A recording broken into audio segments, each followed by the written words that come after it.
Welcome, Dr. Hitesh Singhvi. I hope I'm pronouncing your surname correctly. Absolutely.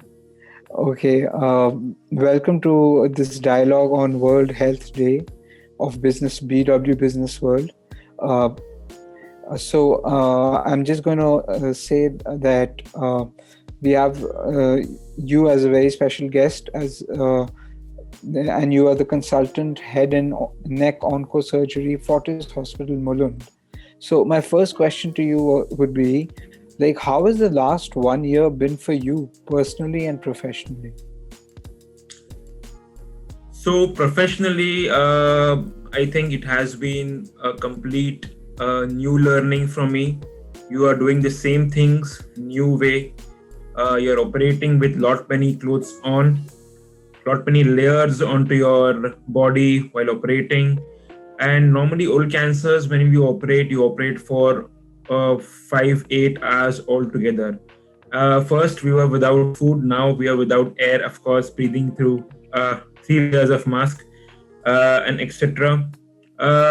Even while seeing the patients in OPD, we have a glass cover in front of us, so uh, that makes a difference when you have eye-to-eye contact with the patient. There's something in between. Definitely, what I feel is harshest adversity brings a lot of opportunity with it.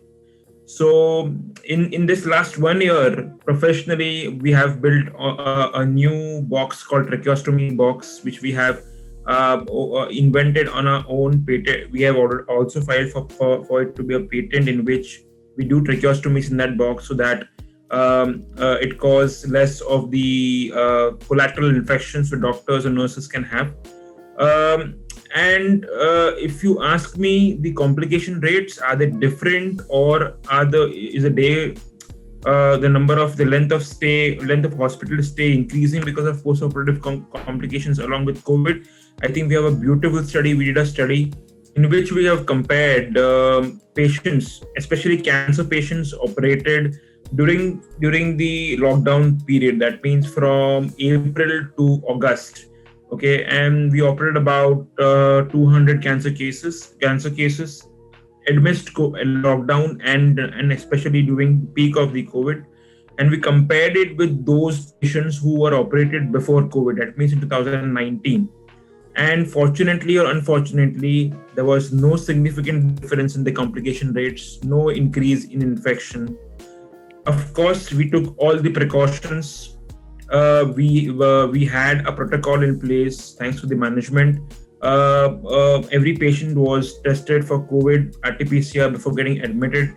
Of course, during those first 3 months, we had some evolution going on in the protocol in which some patients were admitted without being tested. But then, fortunately, we didn't have any cross-infection in hospitals. So, to underline, yes, we have modified ourselves. We have great strength to adapt, and we have adapted ourselves, getting used to masks even while driving, to triple layer mask during operation, etc. Okay. Dr. Singhvi, I'm sorry, one more. You had two aspects to the question. You said professionally and personally. Yes. Personally, I suffered a lot. Few of my relatives went down because of COVID, and few were very close to me. So I will not disclose who were they, but they were very close to me, who I think they left for a better abode. So it was a tragic last 1 year, but definitely we humans, we always adapt. Even on the second day of Mumbai bomb blast, the Mumbai trains were running. So we are born to adapt. Fantastic, Dr. Singhvi. Dr. Singhvi, coming to oral cancer, how is it possible to get an early diagnosis? See, oral cancer, fortunately, is a surface cancer. So what I mean by surface cancer is what you can see, what you can feel. You have early symptoms, you have foul smell, you have early bleeding, etc., etc., etc. So in your oral cavity, if you have some symptoms like non-healing ulcer for at least 3 weeks, please consult a doctor why it's happening.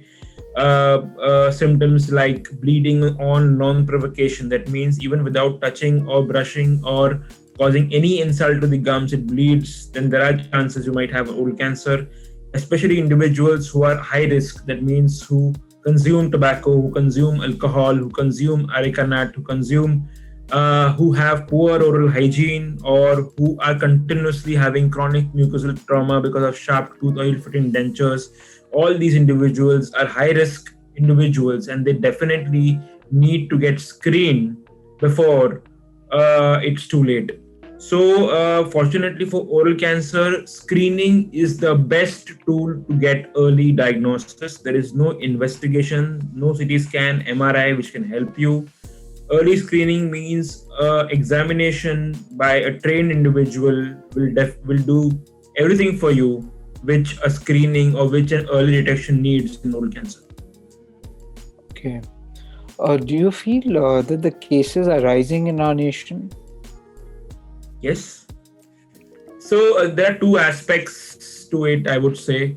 The end result is definitely the numbers are rising, but there are two reasons to why they are rising. One is because we are getting more and more aware, and the disease is getting identified at certain level. I would not say early stage, but certain level at least they are getting identified, because last maybe 25-30 years back, people might have been suffering from oral cancer, but they will never get to know that they had oral cancer. And what I would say, a small metaphor is, people used to say you'll have worms in your mouth. When I was a kid, they used to say you'll have worms in your mouth if you say lie, etc., etc., etc. It was like a deterrent to doing anything wrong. But I think that was actually because worms are mostly found in advanced oral cavity cancer. That means advanced oral cavity cancer has been existence since ages. It is the recognition, it's diagnosis, which we are getting it now, has led to increase in the numbers of oral cancer. Of course, the second part where it is actually increasing is because of the lifestyle. People are having cigarettes, BDs, smokeless tobaccos, gutkhas, khaini, and a new form called ENDS. ENDS is e-cigarette, electronic nicotine delivery system. Even that is very harmful to your lungs, to your entire aerodigestive tract. So if you want me to tell you what are the facts, so facts is India is oral cancer capital of the world. Unfortunately, we have 1.25 lakh new oral cancer cases arising every year. And problem with this number is 50% of them die within the first year of diagnosis. That means we have 65,000 casualties, innocent Indians dying because of oral cancer, and that is really unfortunate. Okay. So, what do you think? What is the solution to decreasing, apart from spreading awareness? What do you think is the solution to decreasing this number, which is rising every year, as you're saying?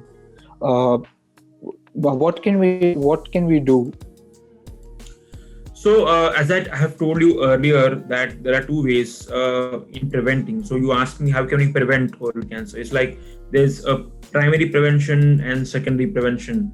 So, primary prevention is you take out the causative agent of oral cancer, and 85% of all the oral cancer are because of tobacco, which can be in the form of combustion, that is smoking, or because smokeless tobacco, that is gutkha, khaini, snuff, snus, loose tobacco.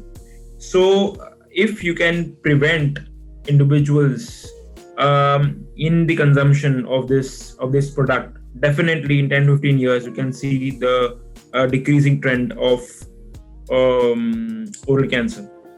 Second is early detection. That means you are hitting it before getting diseased, before the individual getting diseased, and second, you're hitting it at the early stage.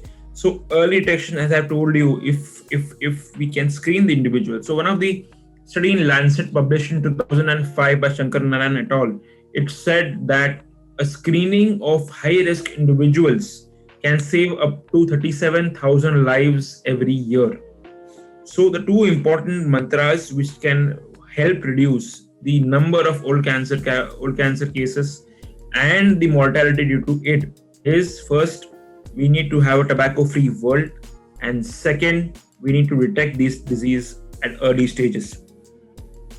Okay, what would your message be, doctor, to people who are addicted to tobacco, to cigarettes? Like people try to, people who become aware, they try to stop it, but the addiction is so strong. What would be your message to them? How can they just get out of this menace, this complete circle of like addiction? So, addiction of two types, of course. One is psychological, and one is physical dependence. I would not go into technical terms of it, but you can get rid of it only by your will. Will is the most important instrument and a tool to get rid of any addiction. Yes, nicotine is as addictive as cocaine, but with your own will, you can definitely be able to do it. Of course, there are pharmacological solutions to it. You have gums, you have tablets, you have patches which will help you in decreasing the addiction, but these are no safer drugs. Nicotine has their own health problems. Of course, it is safer than tobacco, but safer than tobacco does not mean it is healthy. So we should bear in mind the only tool which can help you is your own will. You can have psychiatric help, behavior counseling that can help you. Anything which help you to get rid of tobacco, you should take that help. Pharmacological solutions are only temporary. So if you want to have pharmacological solution to it, you should bear in mind that these are not healthier solutions. Should always bear in mind and also get rid of it in some time. Okay. There are some teenagers, doctor, like they get addicted very easily because first of all, they think it's very cool to smoke. Though there's been awareness, there's much more awareness now in our nation and the world. So these teenagers, they grow up to getting addicted to tobacco, to cigarettes. What would you want to say to them before they start getting addicted, like before this entire age group between 15 and 25 gets addicted? So even studies have shown that first point of contact is between 10 to 16 years of age, and that is where I think we need to strike very hard, strike it in the heart. That is the reason why we should have chapters, curriculums in our primary and secondary school. So our children and our teenagers get exposed to right information about tobacco, etc., etc., etc. So I think it's like first come first serve basis. So if an anti-tobacco effects or all the effects of anti-tobacco, they reach the teenager's mind first and gets occupied, the mind will think in that way that even if my friend asks me to smoke or to have tobacco, or it's cool to use ends, e-cigarettes, etc., etc., he's already sensitized that tobacco has huge 6 million people dying every year. It's huge effects on humanity. Then definitely a major percentage of people or teenagers who are inclined towards taking this habit will not do. So I think it's very important to include in the curriculum, in the academic, to have one chapter in your moral science book, or maybe an act of because normally what we do in our campaign is we act, or we make a drama out of it, or some theme where you are talking, or where your action speaks about against tobacco.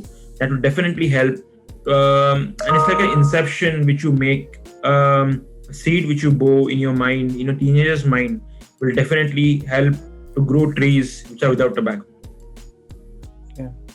So, what is the difference between the rural and urban facilities for cancer patients? So, difference in rural and that is a very, I would say, favorite question for all the, especially the Indians, where there's a huge difference between urban and rural facilities. Not specifically related to cancer, but entire medical facility. There is a huge difference. Just to state the facts. The most important things which you need for basic things, basic things for oral cancers are doctors, are manpower, skilled personnel. Okay, you need a radiotherapy machine, you need chemotherapy centers. So these three modalities of treatment are the most common modality of treatment, or they are the most standard of care treatment in recent times. So majority of the, if you ask me oral cancer, majority of the oral cancer will undergo surgery first if they're operable, if they're curable, followed by 70 to 80% will require radiotherapy. And according to WHO, a country needs 1:1,000 physicians. We only have 0.7. A country needs 5 radiotherapy machine per million population. We have less than 1. And such differences are more in urban and rural areas. So if WHO says we need 1:1,000, we have 0.7. 70% of 0.7 they go in urban areas, and only 0.3 or 30% of them they are in rural areas. So it's an entirely switch situation where if you see Indian the demographics of Indian population, 72% they lie in rural areas as compared to 28%. But the facility is completely reversed. 30% of the facilities are in rural. So of course, there is a huge gap between the urban and rural facilities, especially for cancer. And that is one of the reasons why the theme of WHO is a fairer and healthier world. Okay. Dr. Sanghvi, where do you think we are heading as COVID-19 is getting worse? Cases are just rising and rising, and cancer patients are suffering because of lack of attention to them in many ways due to COVID taking over. So where do you think we're heading? Are we like in a disaster situation right now? So COVID-19 itself is a disaster. So we have a Disaster Management Act. That means we are actually in a disaster. As far as cancer patients are concerned, to quote one of the articles which was published by Tata Memorial Hospital, and me being from TMH, any article published from TMH is very authentic, and it says that there was decrease in 50% of the operated cancer patients. That means if they were operating 100 in COVID times, they were operating 50. That means there was no decrease in cancer patients, but there was decrease in their treatment. That means 50% of all the cancer patients who are curable were not being treated. That means, to take you back to my first answer, where I said 50% of them die within first year, that is actually 75% this year. That's huge. So when I say 75% of 1.25 lakhs, that is 75,000 people dying every year. And this year, there has been an addition of 25,000. So numbers and facts, but yes, it's a very tragic situation for us. But we are doing our best to work around the clock for the patient. And unfortunately, we had all the arms and ammunitions in the form of PPE, masks, etc., to take care of them. And we never had a lockdown here at Fortis. Okay, Dr. Sanghvi. So I just want to say we're very grateful for your time. You have a busy schedule, but you took out time for us. My last question, it's not a question. I would just like to ask you if you would have any message for our viewers and our audience, what would you like to say to them regarding? So I would not like to talk about COVID-19. There are a lot of other experts who would give a better opinion. I'm a head and neck surgeon, so I would just comment on oral cancers. So there are two important points which I want our viewers to take it with them. Is First is, do not smoke, do not have any kind of tobacco in any form, may it be combustible or smokeless tobacco or ends. Not just because it causes cancer. Yes, it causes cancer, but in COVID times we have evidences and publications to support that people who consume tobacco in any form have 38% higher chances of mortality as compared to those people who do not smoke at all. That is again a significant difference when you compare smokers with non-smokers. And second, it's specifically for oral cancer and for high risk individuals, which I had mentioned in my previous answers, that those who consume tobacco in any form, or chronic mucosal trauma like ill-fitting dentures, poor oral hygiene, of course heredity, they should get their mouth examined. Ask your doctors, ask for help, and ask them how to self-examine. This is the point which I always want my listeners to understand, that we can examine our own mouth. Mouth self-examination has high specificity rate of 99% if you are educated well.